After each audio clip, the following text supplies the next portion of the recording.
Saya kira kita juga merasakan banyak bansos yang tidak tepat sasaran, termasuk bansos untuk penerima bantuan iuran. Itu dulu yang harus kita sepakati.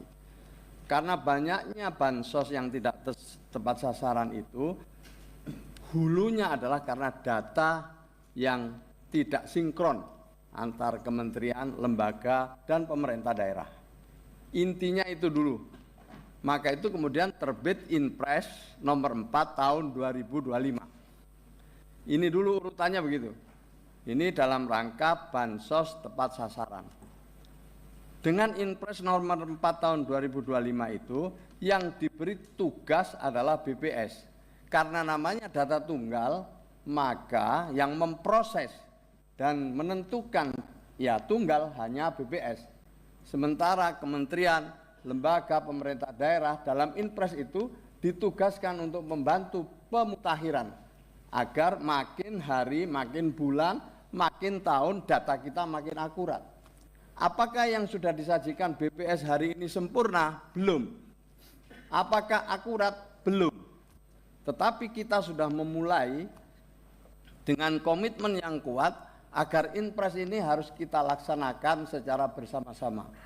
Tadi sudah disinggung oleh seluruh anggota Komisi 9 yang menyampaikan tanggapan terhadap apa yang kami lakukan, bahwa selama ini dirasakan memang sendiri-sendiri. Kami punya DTKS, Bappenas punya Reksosek, tadi BKKBN juga punya sendiri. Ini satu dengan lain tidak sinkron.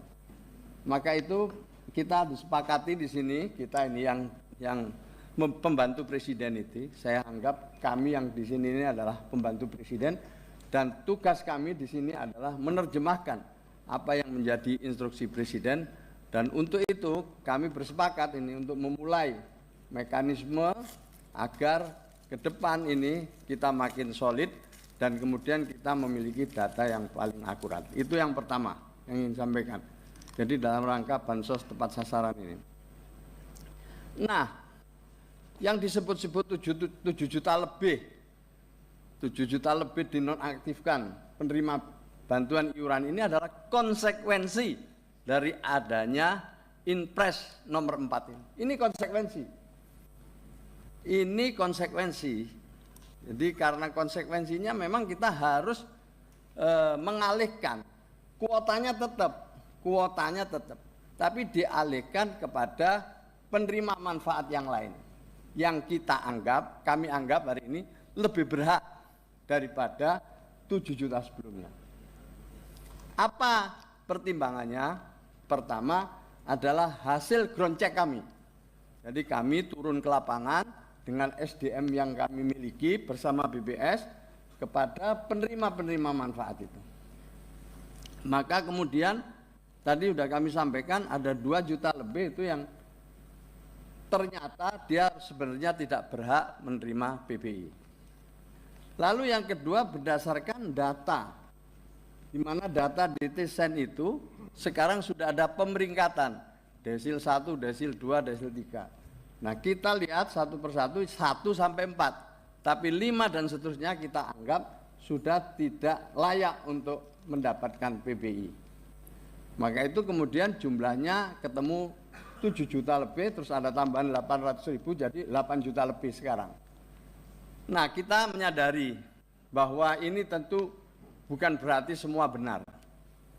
Pasti ada yang tadi disebut kasus-kasus yang membuat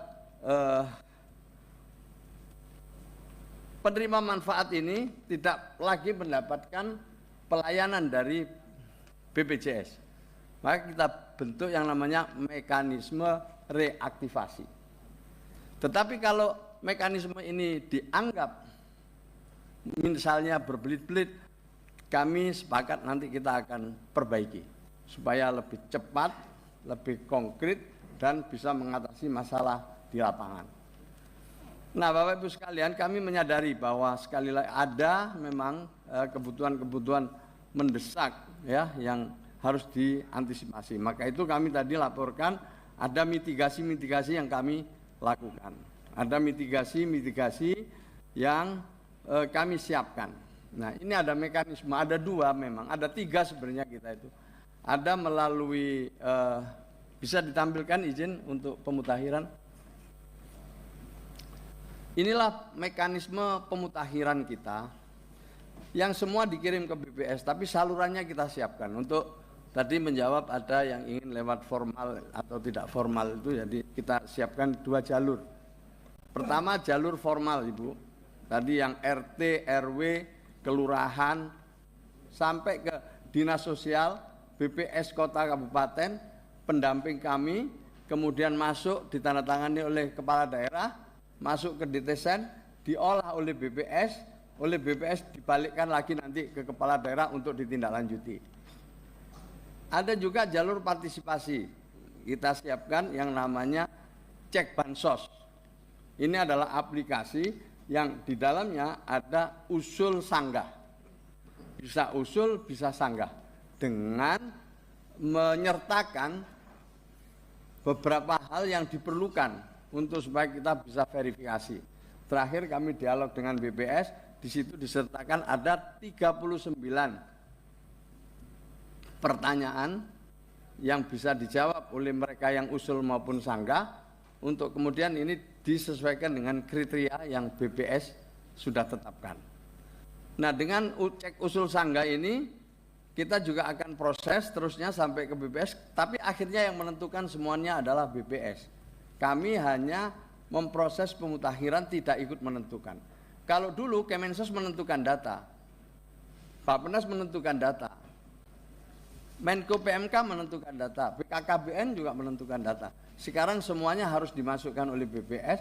Kalau sudah diverifikasi dan validasi oleh BPS, itulah data resmi yang harus kita jadikan pedoman. Jika kita menyalurkan bansos tanpa berpedoman pada BPS yang setelah dimutakhirkan, itu nanti akan bisa jadi temuan.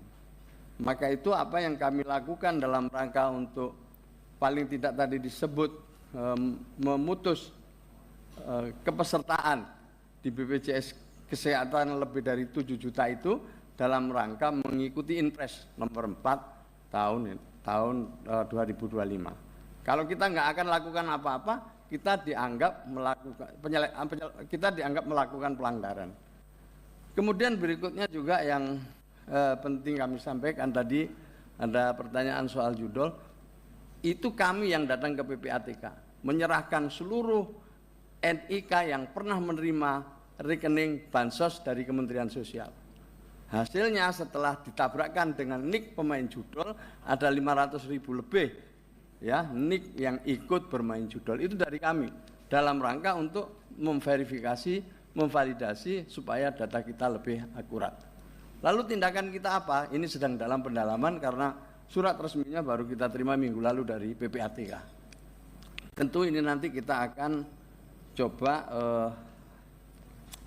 tindak lanjuti dengan mengambil kebijakan-kebijakan. Mereka yang melanggar ya tentu tidak akan mendapatkan bansos lagi. Nah, tetapi kita akan verifikasi kenapa rekening mereka itu bisa sampai ikut bermain judul. Kalau benar-benar melanggar tentu kita coret, tapi kalau misalnya dimanfaatkan orang lain tentu kita akan dalami bersama PPATK. Jadi sekali lagi kita ingin Bapak Ibu sekalian semua pihak ikut berpartisipasi. Kalau tadi ditanya bahwa pemerintah harus aktif, pemerintah itu ada juga pemerintah daerah. Maka itu kita minta kepada Bupati Wali Kota lewat Dinsos untuk proaktif dalam kegiatan pemutakhiran maupun juga hal-hal lain yang diperlukan. Yang berikutnya Bu, selain dua ini kita punya SIG-NG. Ini adalah satu aplikasi khusus untuk yang PBI. Jadi sekarang yang diusulkan oleh daerah itu sudah masuk di sini nih. Jadi bisa nanti Mas ditayangkan yang tadi sempat disinggung oleh para anggota ini yang reaktivasi PBI JKN. Saya menyadari tadi disebut ini mungkin ada yang tidak bisa menggunakan mungkin tidak bisa memanfaatkan sehingga sekarang masih kecil. Dari 8 juta yang dikeluarkan, sekarang baru 25.000 lebih ya penerima PBI yang melakukan reaktivasi. Tadi dipertanyakan oleh Bapak Ibu sekalian, ini apakah mereka memang benar-benar tidak reaktivasi atau mereka tidak tahu cara untuk reaktivasi. Nah, reaktivasi ini bisa dilakukan oleh dinsos setempat karena setiap dinsos sekarang sudah memiliki operator admin SIG-NG itu. Kalau tadi diusulkan sampai ke kelurahan, sampai ke RT, insya Allah ini nanti akan kita diskusikan untuk ditindaklanjuti. Terakhir, Bapak Ibu sekalian yang saya hormati, basis kita ini adalah kuota. Kuotanya 96,8 juta, itu kuota kita. Maka basisnya ini adalah kuota. Sementara penduduk kita adalah 280 juta lebih. Karena basis kita itu kuota, maka kita memilih prioritas bagi mereka yang paling membutuhkan. Kalau idealnya berdasarkan desil 1, 2, 3 itu 4 itu kita butuh kuota Pak 112 juta. Itu baru lebih bisa paling enggak menyasar lah kelompok-kelompok miskin, miskin ekstrim dan kelompok-kelompok rentan. Nah, kita ini tanggung 3 lebih tapi desil sampai 3 kelebihan enggak sampai desil 4. Ini yang sedang kita diskusikan dengan Menteri Kesehatan. Mudah-mudahan Ibu Bapak sekalian dengan hulunya nanti dari BPS, kami sebagai pihak yang ikut pemutakhiran dan kemudian menetapkan PBI diserahkan kepada Pak Menkes. Pak Menkes nanti meneruskan ke BPJS Kesehatan dan BPJS Kesehatan nanti tinggal melaksanakan apa yang sudah diputuskan oleh Pak Menkes. Nanti di lapangan kalau ada hal-hal yang mungkin darurat kita bisa akan koordinasi lebih lanjut.